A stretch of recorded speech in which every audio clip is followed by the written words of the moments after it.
Ken James and Jason McKittrick. Brought to you by Cryptocurium. There was thunder in the air on the night I went to the deserted mansion, atop Tempest Mountain, to find the lurking fear.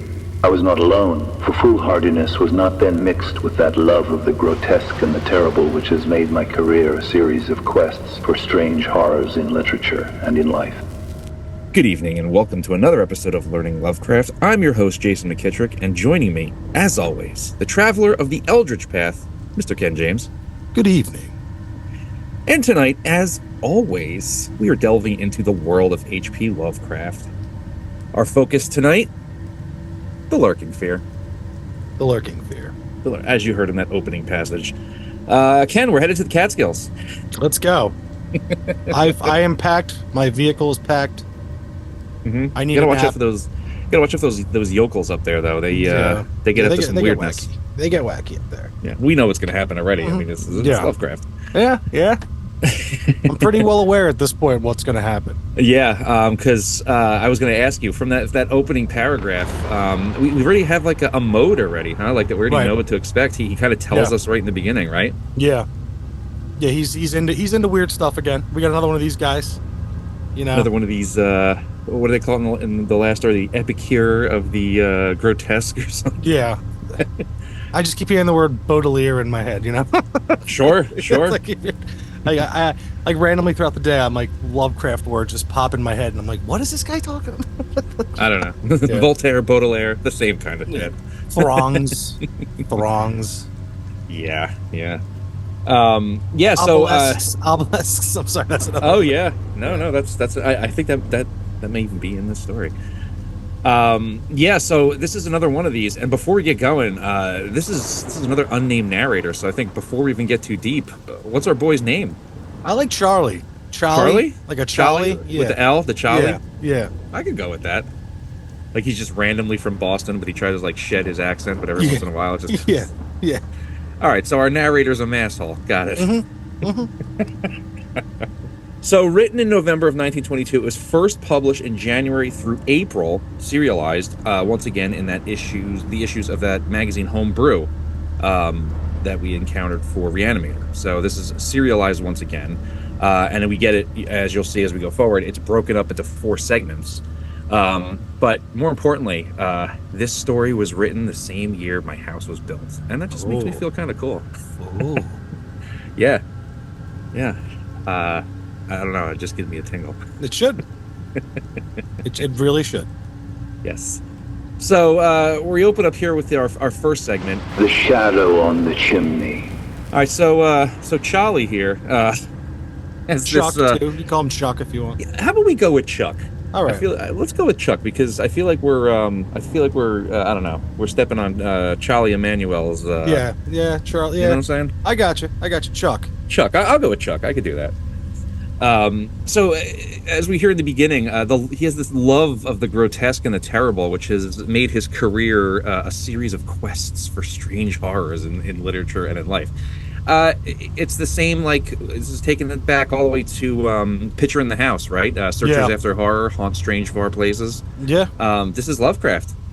He's our guy. I mean, he's the guy that wants to poke around, abandoned places. There's an abandoned graveyard with some, the graves are half dug up. Let's do it. Yeah, maybe put his hand in like a tomb, feel around for the murky bits. Right, like it's been put forth that Lovecraft may have been like a tough hang, but maybe the opposite. Maybe he was like, all right.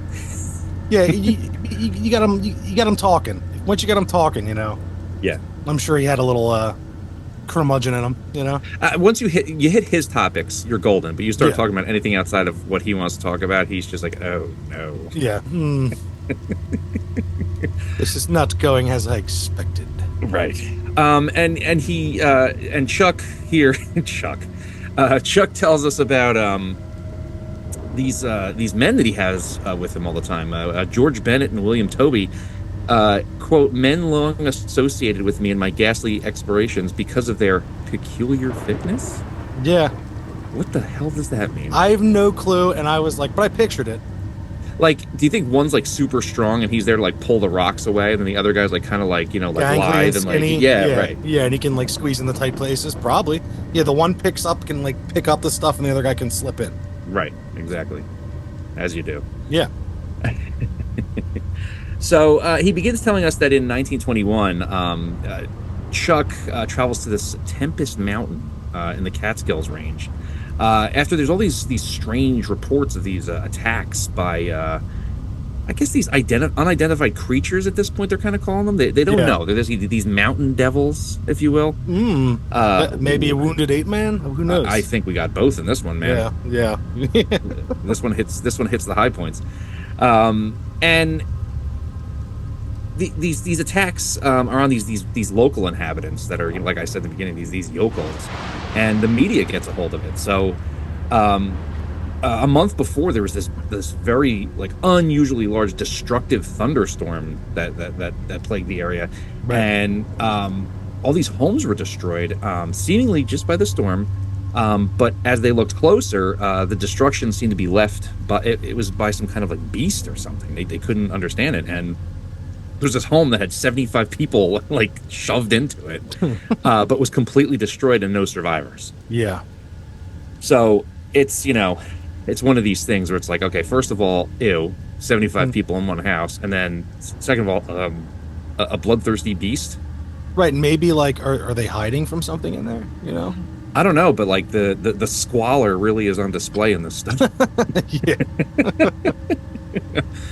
So so Chuck does his best to gather the, you know, information from these locals, and he starts hearing these legends about this family and this mansion, the Martens mansion, and that family. Mm-hmm. And it's an old Dutch house that was built long time ago. I mean, they even go into it later that this is built before even like the British were even had hold over the area. Yeah. But it's just, there's this mansion. It's up on the top of this mountain, and no one really goes up there. The police apparently don't even patrol it. They're just like, it's just an old mansion. So our guy gets the idea. One night he wants to go up there, and he brings his two boys. What was it? George and William. Yes. George and Bill. And there's about to be another thunderstorm. So they're like, well, there seems to be some kind of correlation with the thunderstorms and these beast attacks. Yeah, so it's right time. Yeah, big time. Big time. And, you know, he does a little bit of study about all this, and he figures out that the best room that he can go to is the room of the main guy that used to live there, Jan Martens. He's like, I'm going to go in his bedroom. They have this whole thing set up, which is kind of interesting, where it's like, all right, we have like ladders that go out like the one window. So if the thing comes from inside, we can escape this way. And if it comes in the window, we can go out the stairs. They're all set up. But what doesn't make sense to me is that immediately they're sitting in this abandoned house, right? Mm-hmm. They're scared there could be some kind of monster, and they decide to lay down. And yeah, kind of, I mean, I see why, like, I can see the literary device, like where he was going, because then like what happens right after this, but like watching in shifts, why are you laying down? Why isn't like one dude at one window with one gun, another guy at the other window with another gun? Yeah. And, like, I don't know. I think it more has to do with maybe Howard himself not knowing how these things actually work, you know? I think you're onto something there. Right. I think it's more of just like, what would we do? Probably have a lay down, you know? Like, Definitely not. I mean, anytime you go into these places, you're not laying down. You don't want to sit on anything. Yeah. If you lay down, if you're in one of these older buildings that are decrepit, you're probably going to lay down in some glass covered in piss. Yes. Not probably. Definitely. Yeah. Yes. So as I mentioned, I mean, these guys, they decide to like watch in shifts, but they all fall asleep, which is insane to me, but okay. Yeah.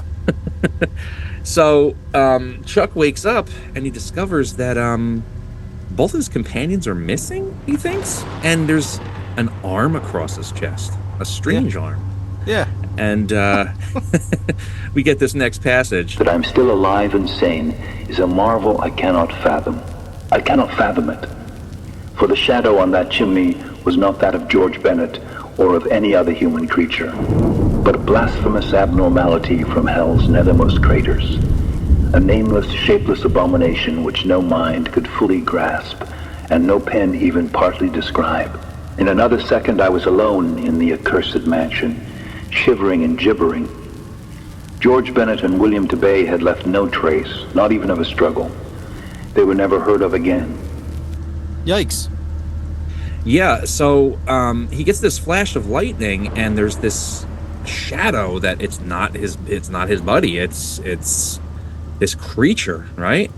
And all the while, he kind of comes to the realization that it's like that arm that was on him was not his two pals. Right. I have a creature that's that's lurking right now. Yeah, there's a lurking fear right there. Yeah. And he comes to the conclusion it was sleeping next to him. Ew. Yeah. And what it's is like that about? And it's like cuddling with him. Yeah. Yeah. Not Super weird, cool, man. I mean, it gives me the willies. I mean, sure. It's and but, that kind of could be that, like, the device to get it to, like, it's like, this is warm.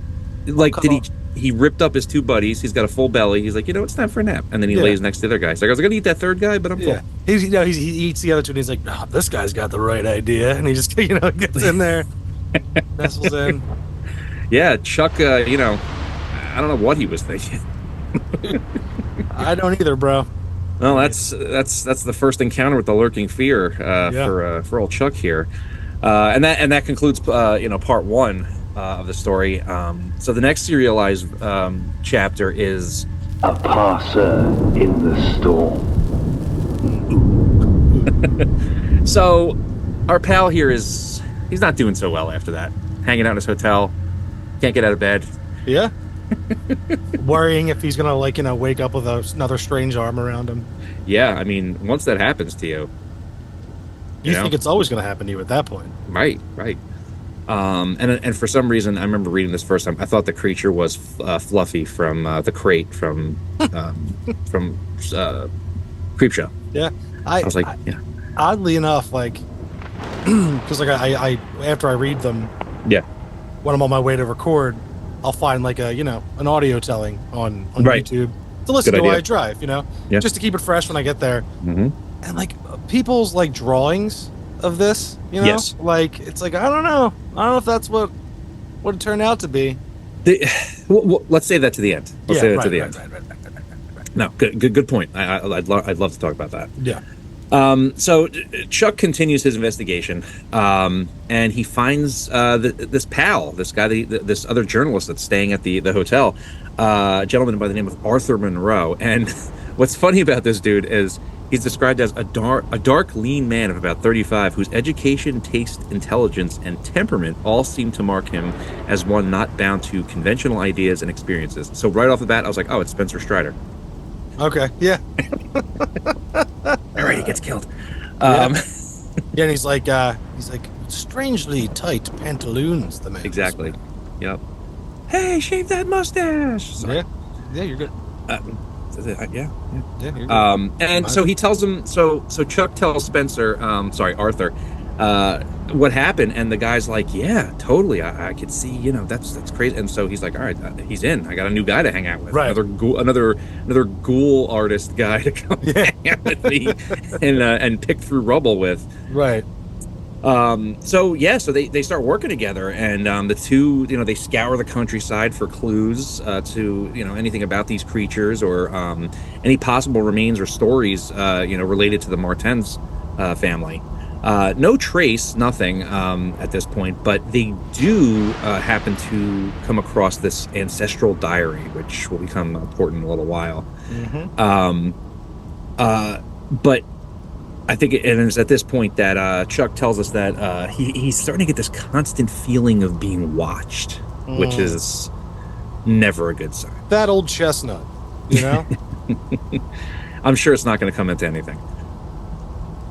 So him and Monroe are trapped by this thunderstorm during one of their, gallivanting episodes. Gallivanting escapades. Yes. There's a huge thunderstorm, and they come to this area where it's where all these these locals have made this. They call it like a village, but he even says it's not really a proper village because it's made out of pallets and just slapdash put together. It's just there's probably I don't know, a moonshine still in the back. I don't know. Yeah. And some guys always like, you gotta make sure your liquor. And, they all, your liquor. Yeah, they probably make great stew. People like stew. I've heard that. I've heard that as well. So they get into this little hut. They're waiting for the storm to pass, and it's like violent, right? They even make the point where it's like it's middle of the afternoon and it's like black. They have to like turn on their. They put their lighters out a few times. They're sitting there smoking their pipes, like as you do. Yeah. And there's he's sitting there thinking about the whole thing, and it's really starting to freak him out because he's like, oh, this I'm sitting in this dark area. The flashes of the lightning, or it's making me think of the first time I the creature. And I'm not really into it. Yeah, he's like, I'm really creeped out here. Yep. This doesn't seem right. No. Why would you be? But his pal Monroe, he sees that the storm's about to pass, so he walks over to the window, and he opens the shutters and leans out to take a look, and then we get this a great little sequence here. Yeah. Suggesting to Monroe that we had better get some light, even if more showers came, I unbarred and opened the crude door. The ground outside was a singular mass of mud and pools, with fresh heaps of earth from a slight landslide. But I saw nothing to justify the interest which kept my companion silently leaning out the window. Crossing to where he leaned, I touched his shoulder, but he did not move. Then, as I playfully shook him and turned him around, I felt the strangling tendrils of a cancerous horror whose roots reached into illimitable pasts and fathomless abysms of the night that broods beyond time. For Arthur Monroe was dead, and on what remained of his chewed and gouged head, there was no longer a face. And just like I said on our last episode, he has such a way of describing like almost ancestral fear. Yes. And he'll do it in a big way or a small way. The last story he did it in a small way. This time he did it in a big way. Yes. Yes, because I'll save it for the conclusion, but like the language in this is very different from our last outing with the Hound. I think we'll get to it at the end. So yeah, man, his boy sticks his face out, and that's it. Yeah, curtains. Yep, just ripped right off. So that happened. And that brings us to the end of section number 2. Because what a way to end a section. Yeah. And then we're brought to segment number 3. What the red glare meant.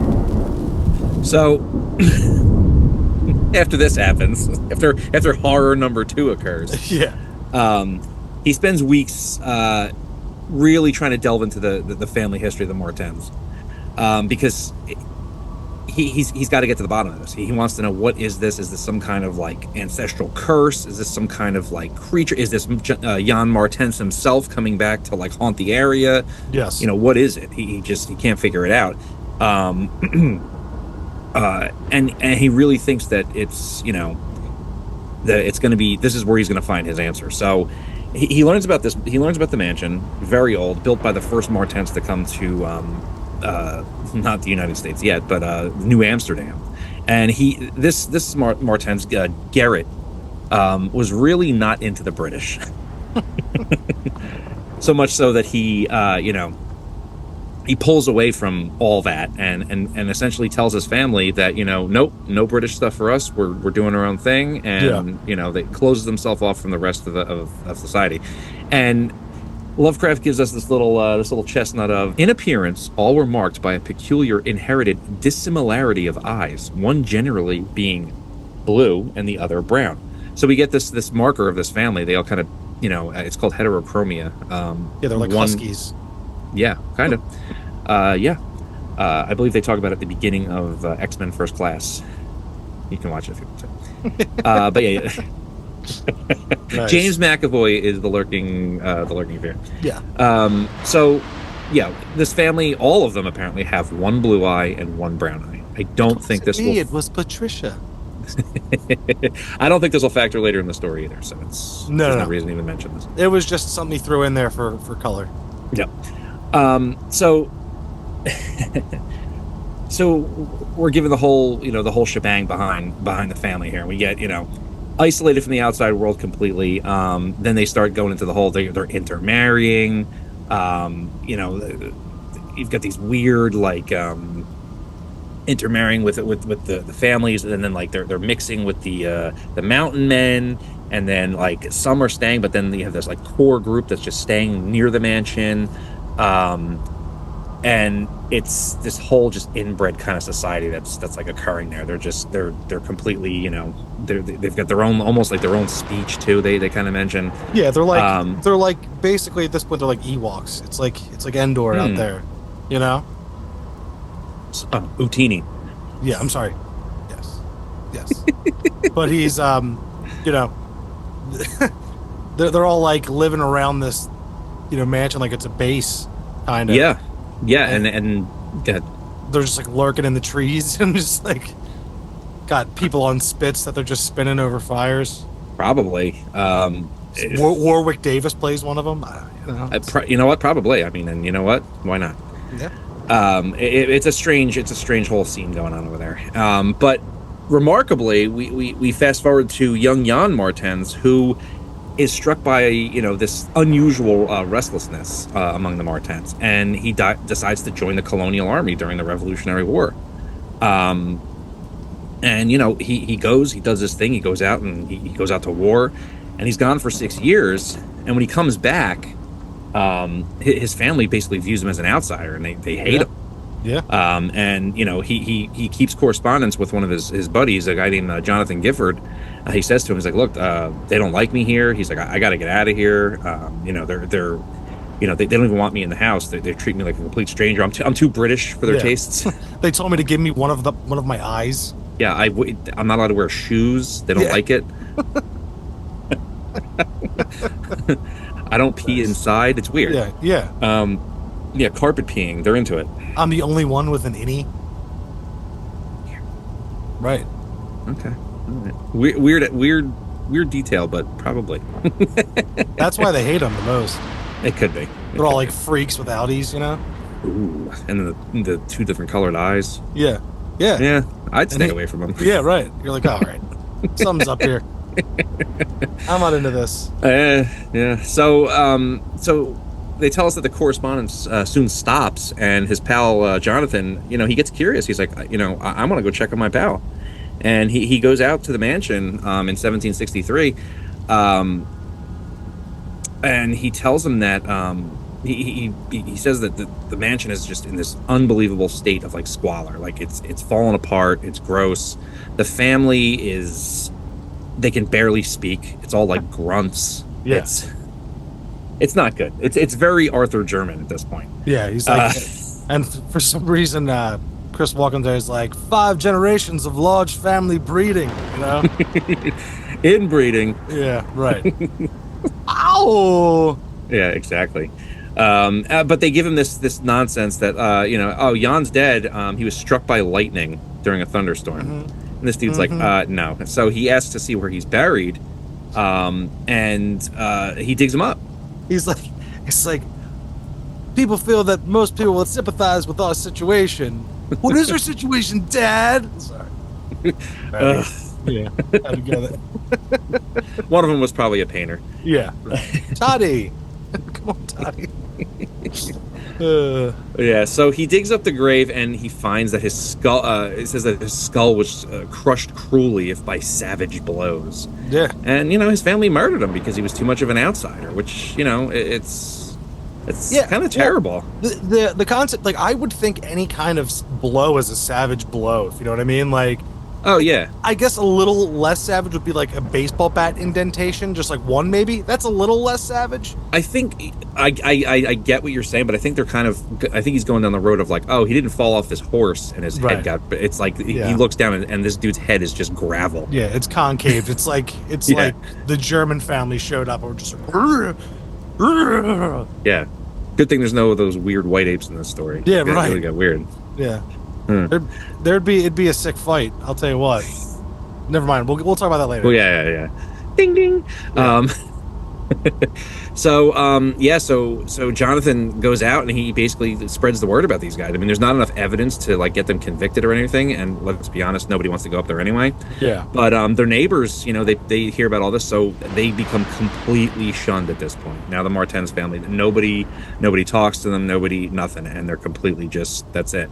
And this is where the real like period of like degradation like occurs, and Lovecraft tells us that the only signs of continued existence was like the last time, like 1810, like a light was seen in one of the windows, and that was the last time. And then in 1816, a posse searched the mansion and discovered that everyone was gone. Like there's weird things just like missing, just scattered around. Like the furniture's missing, but there's like utensils on the floor, like just weird. They're just glass gone. Covered in piss. Yeah, there's a lot of that. Matted fur. Yeah. Bananas. Yeah.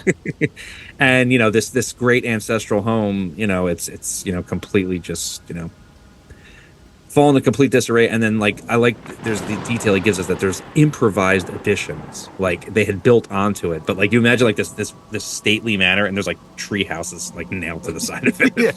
Yeah, there's like a crudely like booby trap, like rope log, that just will drop down and hit you in the stomach.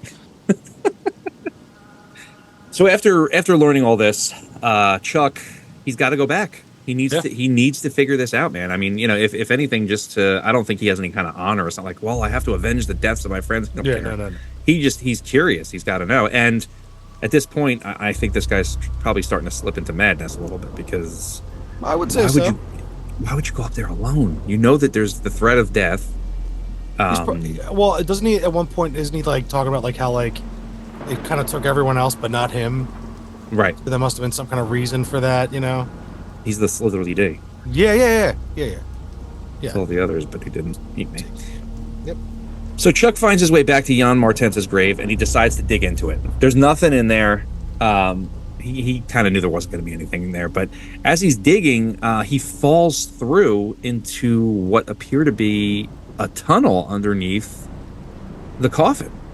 Yeah, the whole thing's honeycomb. Yeah. No, okay. And so he drops into this tunnel, and he looks both ways. He's got his little flashlight, and he sees that it just goes off into both directions, seemingly without end. So once again, either being very brave or very crazy, he climbs in and just starts climbing one way. Yeah. It just starts going, and they say that the time passes like he doesn't even know how long it goes. And he gets to a point where he's going, and then it goes up sharply. So he starts to climb a different way.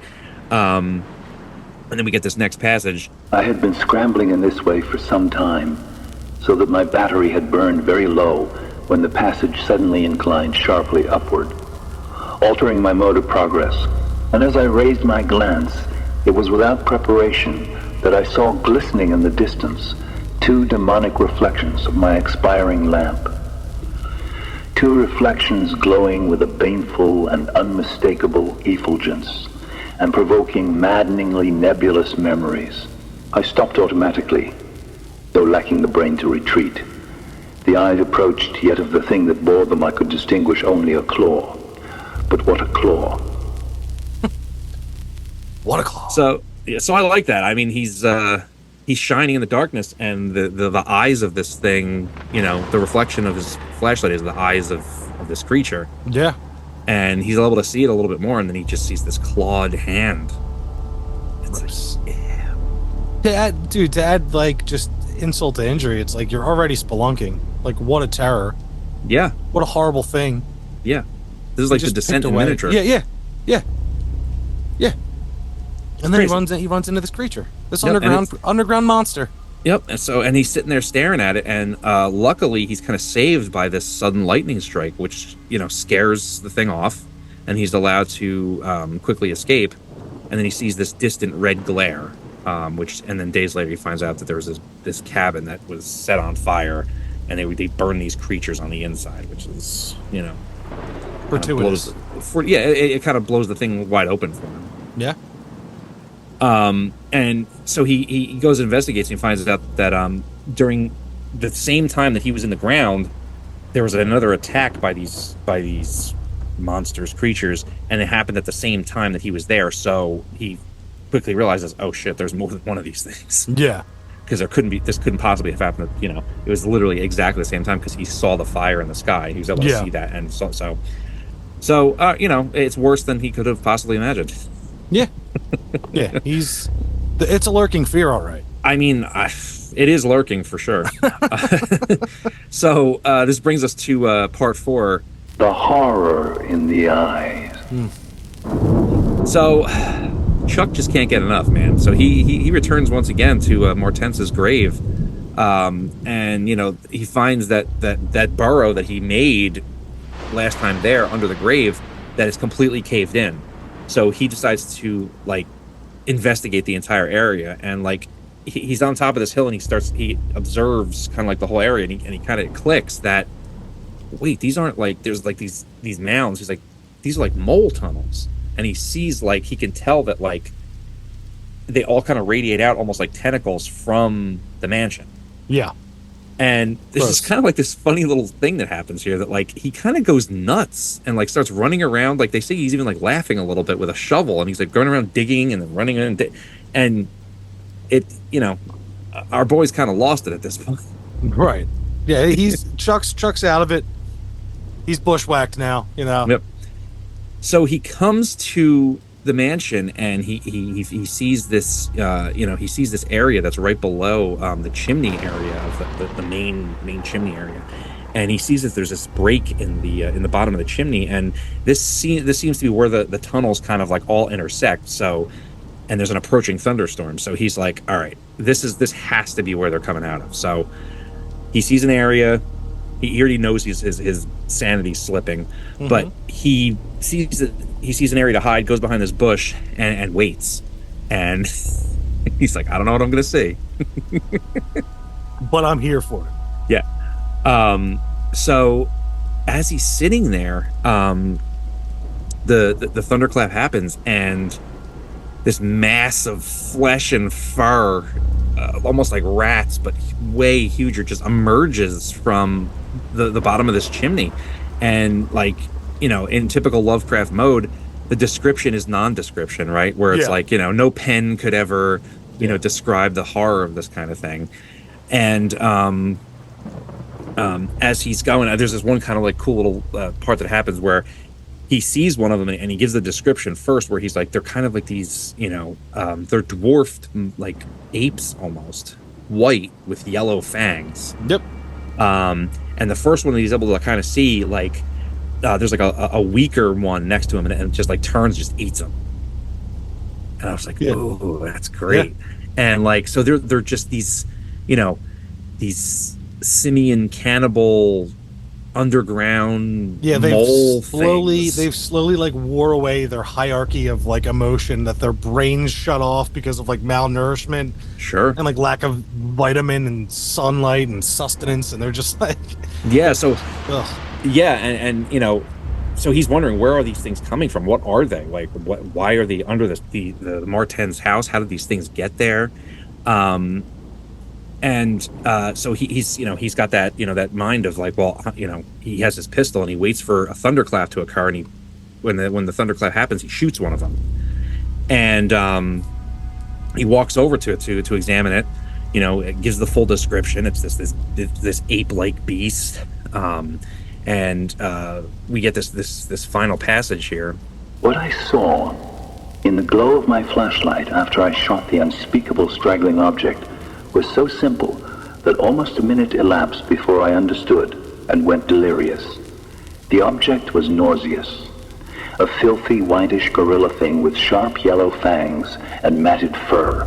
It was the ultimate product of mammalian degeneration. The frightful outcome of isolated spawning, multiplication, and cannibal nutrition above and below the ground. The embodiment of all the snarling chaos and grinning fear that lurk behind life. It had looked at me as it died, and its eyes had the same odd quality that mocked those other eyes which had stared at me underground and excited cloudy recollections. One eye was blue, the other brown. They were the dissimilar marten's eyes of the old legends, and I knew in one inundating cataclysm of voiceless horror what had become of that vanished family. The terrible and thunder-crazed house of Martins. Yeah, so here's what I love about that, right? It leaves you to wonder, like, how fast the process was. Were they always kind of like this? Yeah. And only one of them kind of wasn't, you know? Like, it was born like, he's all right. Yeah, I mean, so I think, first of all, I think it's like they're Dutch that didn't like English people. So first of all, Lovecraft's like, oh, forget them. So they must be some kind of beasts of some sort. But what is this? 2 centuries, maybe? Right. Yeah, about 2 centuries, maybe 2.5. Not 2 centuries, because 1810, they're already starting to slide down this is 1921. Not even 2 centuries. That happened pretty fast. Yeah, so they must have already been kind of... Yeah. Jan was a little weird, you know? Well, Jan was the good guy. Oh, I'm they sorry, didn't not like Jan. him. I'm sorry, the original guy, Garrett. Garrett, yeah, that's him. He must have started all the Garrett. insanity. Yeah. But, you could, because, if you know any of the, Lovecraft's later stories, or if you just know the ones that you've read so far, your brain kind of tries to go to some kind of like, are they worshiping something down there? Is there something in the earth that's like changing them? Like, that's fast. I mean, like, a de-evolution that takes, millennia.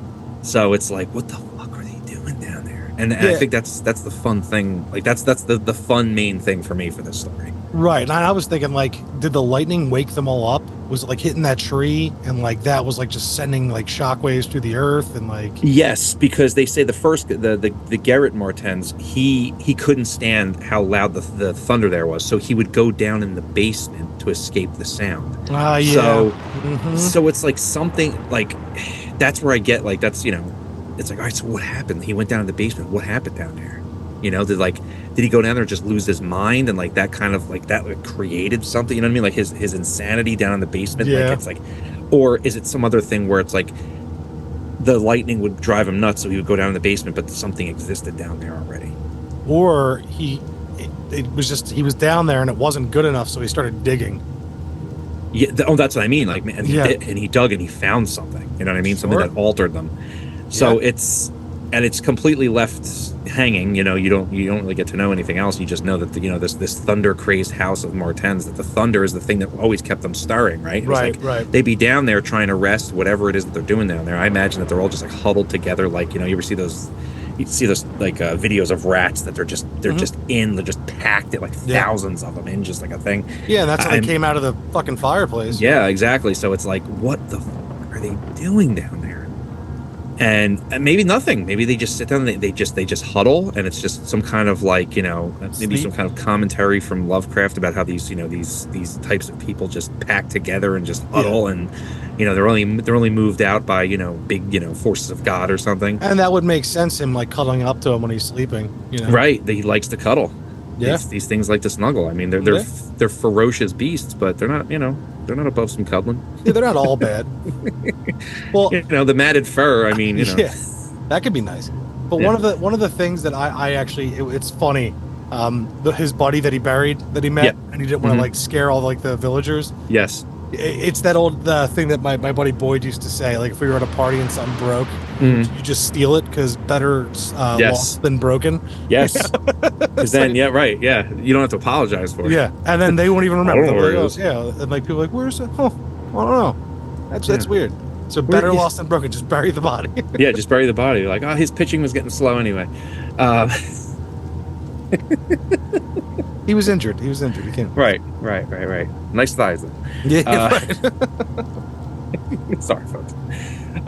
No, so I mean, and that's the story. This is one of those ones, man, that it's like we're definitely hitting that stride, right? We're trying to hit this mode where, like, you start it and you kind of know where we're going, right? Yeah. Well, now who do you think would win in a fight? The Germans or the Martens? Well, there's way more Martens. Yeah, but dude, the Germans one-on-one. Are we talking about one-on-one? One-on-one, the Germans are taking them, but I'm saying you'll have, for sure. The one will be like a bruiser, just like knocking them out like it's Lord of the Rings. You know what I mean? Like, I think it would almost be like the fight between the T-Rex and those two Velociraptors at the end of Jurassic Park. Good call. Like you Good get two call. more 10s trying to like rip up the T-Rex's neck, but then they're like, all right, enough of this, and he just whips the one off and crushes the other one. Yeah. And then he jumps off the boat and swims onto the island, and he's never seen again. Where are these movies, Hollywood? Yeah. Yes, they have the worst ideas.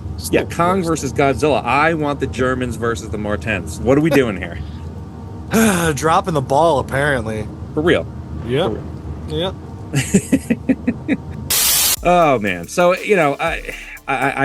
what did you think? How'd you like this one? I loved it. I loved it. Like I was saying, when I was listening to it driving down, all the parts with the thunderstorms, it was thunderstorming when I was on my way down. Oh, beautiful. Oh, dude, it was so good. I was like, this kicks so much ass. And it did. It was great when I was like re-listening to it. No, it's a great one. It has, adventure. It's got the mystique.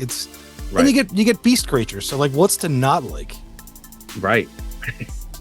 I'm right there with you. It's got a lot of great atmosphere, and it's one of those ones that like I love them all, but sometimes the language gets in the way. And this one, like halfway through reading it again, I was like, does the language get in the way? Because he is Mr. Description in this story. It's like I love it, and he's really turning a phrase here and there. I mean, it's like there are so many like, of these like sentences that just trail off into this, but I think that's kind of on purpose. I mean, sometimes I think he does these things in his stories where he almost like mirrors what's going on in the story with the way that he constructs his language, where it's almost like these passages of text become almost like the tentacle tunnels that are catacombing off from this thing. You know what I mean? It almost becomes like a representation of the thing in the story. Well, no, and I don't know if this is just because I'm I've read so much at this point, but I think this one was much more easy to follow, even though the language was the way it was. Right. Even though it was right. I just think this, the kind of the there was a mystique, but he didn't get too crazy. It was laid out and like yes, there is a lot of description, but it's not like a description about like I don't know. It's not like intertwined with like the place and this and that. It's just like it's straight up. It's a description, and he uses a lot of words that are just add depth to locations or people. You know what I mean? Or feelings. Oh yeah, sure. Whereas like other times I'm like, wait, what is this guy saying? But this time it was, like I said, it was pretty straightforward, and not much to ponder really. And I was also going to say, I'm sorry, not much to ponder besides the stuff that he doesn't get in depth with. You know what I mean? Sure. Like, he gives you what he's giving you. The rest is, up to you. And I think, and that's what I was going to talk about as well. I think that this also has the same kind of thing that occurs with the Reanimator, where this was serialized. So like it forced him to kind of like chop his stuff up a little bit and make it a little more digestible, because it was going to be, it was serialized. And I think that's kind of like what makes this one a little more like punchy, where it's like each section has like a little like cliffhanger-ish kind of thing going on. Right. And I think that works well for him, because that also like, his stuff is wonderful, but like, editors could have really helped him out with some of his stuff. So the ones that were written specifically for a serialized thing, as opposed to stories that like, oh, I wrote this, please publish it. There's definitely a different thing going on. Sometimes I think it works, sometimes it doesn't. But I really like this story. There's something really strange about it. I like the whole backstory of this family that just degrades. And yeah, I love it. And there's, more monkey creatures. So. Yeah, hey, you know how I feel about the monkey creatures. I'm all in on them. So who you got a casting idea for Chuck here? Oh, so I was thinking a few of them, and I just kept coming back to Crispin Glover. I like it. I do like it. It's good. No, because he's quirky. Yeah. I have a younger Tim Robbins, like Andy Dufresne style Tim Robbins. Oh, so like Jacob's Ladder Tim Robbins. Yeah, like that look to him, like I could dig that. Like I like that. Because when he does his like, when he's like gets that like, 50-yard stare going, and he's like, and he puts it on, and like, and then when he like obsesses over stuff, he's like thinking like, how could you be so obtuse? Like that kind of like, just like that mode that he gets into. You could see him like, really like getting into the thought process, and then he's like, it's honeycombed, like it's like molehills, I would like, I like both of our answers. I think we do good on these. I think we did good. I mean, I know that they just used Crispin Glover for the Pickman's Model adaptation for that shitty Guillermo del Toro thing, but I think he works well for a lot of Lovecraft stuff. But that's just me, I guess. No, he's got the look, and he's got the eccentric, wackiness to him. Yeah. I think he worked way better with this than Pickman's Model, but we haven't read that yet, but we will soon. Yeah, so I have no clue what that is. No, you're gonna love that one too. So there are two film adaptations of this story. Really? Yeah. There's a Full Moon Entertainment release from 1994 called The Lurking Fear. It is terrible, and we are going to watch it. Okay. It's terrible in that way that you'll like it. Okay. And then, this is new to me. I just came across it when I was researching for this episode. There was one that came out in 2023 called The Lurking Fear. Very, very loosely based, but it's got Michael Madsen in it, and All right. I have to watch it because he is pure shit now. Yeah, he's like, His voice is almost gone. I don't even know what you're talking about. He's like There Tom you Waits go. now. Kind of. They're both loosely based, but we're gonna have to watch these and report back or something. Yeah, I'm down. Something. I'm in. Yeah, I know you. So that's The Lurking Fear, man. Another good one. One last thing before we leave. The picture, go ahead. the picture, the descriptions and the pictures that people Oh have drawn yes. of these. I'm like a lot of them are like big dragon creatures. It's like There's a lot because I think people get caught up in some of his odd like we were talking about his odd like strings of words that he gets into, and he even uses words like someone said a snake, someone said a devil, somebody said just a creature, and I think they see that and they're like, oh, snake, okay, so it's a snake. Yeah, or they base it off that, and when it gets to the end, they're like, no, I don't even care. Yeah, I don't know, whatever. Yeah, I don't, whatever. It's whatever you want it to be. Yeah, I made up my mind. Yeah. There are, most of the time you get something close to, you'll get apish looking creatures, but then sometimes you'll get some very weird ones where there's one cover that somebody did for something. They look like mole people. I'm like, yeah, it's not what he says it is. No. So he's pretty descriptive at the end. Howard likes white apes. Yeah. That he does. So I'm not gonna deprive him. He says that's what it is. That's what it is. That's what we're going with. Yeah, it's canon. Over here at Learning Lovecraft. It's LL canon. Truly. Ken. Yes. Next episode, Mm-hmm. we are covering perhaps the first of his great stories. Okay. The Rats and the Walls. Okay, you've been talking about this. You're hype on this, man. This is a huge story. There's a lot to contend with in the story. This is going to be either a very big episode or a two episode one. I'm not sure. We're going to see where we get to. But this is a big one. This is where Lovecraft discovers a big part of who H.P. Lovecraft is. Okay. Hey, are there rats in walls? Yes, but that's not even. That doesn't even cover it. Yeah. Maybe we'll do a new segment going when you tell me it and I try to guess what's going to happen. Let's start that right now. What do you think is going to happen in the Rats in the Walls? The rats in the walls. It's probably going to be thoughts in his brain. The rats in the walls are probably going to be. Don't tell me I'm wrong. Just let's just go with it. Okay. Thoughts in his brain. Yeah. The rats in the walls. He's going crazy. I don't know. No. Here we go. I got you. It's like the people under the stairs. You know what? That's not bad. That's not bad. An oversimplification, but that's not bad. All right, we'll go with that. That's what I'm guessing. That's not bad. All right. And before we get to that story, if you're following along with us, folks, yeah, we know what the cat's name is. All right, so relax. Ken has no idea. I don't.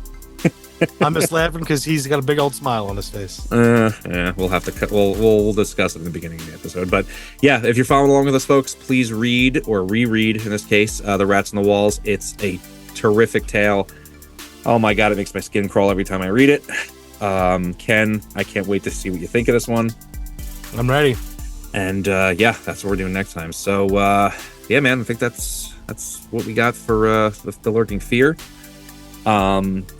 yeah, well, thank you for joining us this episode of Learning Lovecraft. I've been Jason McKittrick. And I've been Ken James. And we'll see you beyond the wall of sleep.